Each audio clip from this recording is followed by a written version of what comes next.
Bonir não tá limpia o sangue. Se bonir não tá funcionando roupa malo, muito roupa produto de sushi e líquido tá queda dentro do sangue. Esse aí tá perigoso. O sangue depois vai ser limpiar de uma outra maneira. Uma membrana tá rondando o estômago e a tripa. Fluido tá corre entre nós.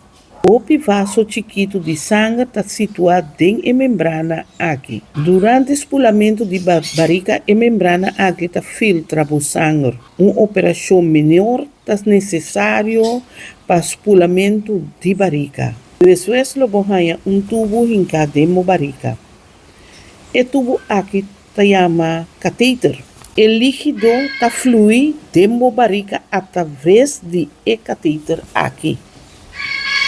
O líquido que está produto de sushi for de vaso de sangue dentro da barriga. O líquido também está líquido for de vaso de sangue. Depois de alguma hora, o líquido não pode conter produto de sushi mais. Depois, o mestre de líquido limpo. O líquido usado por sair fora de barriga dor de tubo. Depois, o líquido está limpo, está guardado depolvi. Okay. Espulamento de barriga pode usar durante o dia ou a noite.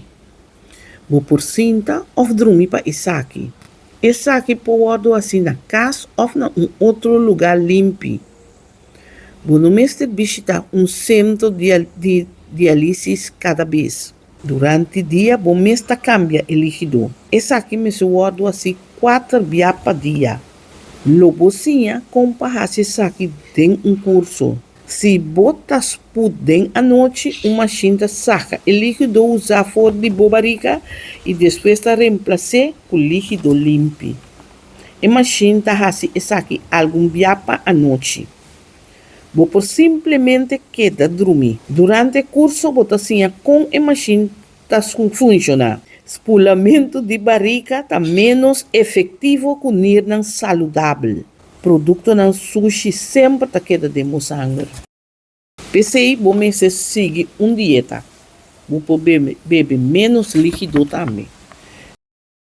Se você não está funcionando roupa mal, atualmente eu vou de tratamento. Papia como doutor tocante, que está possível e importante para você. Por papia também com estrado social ou enfermeiro.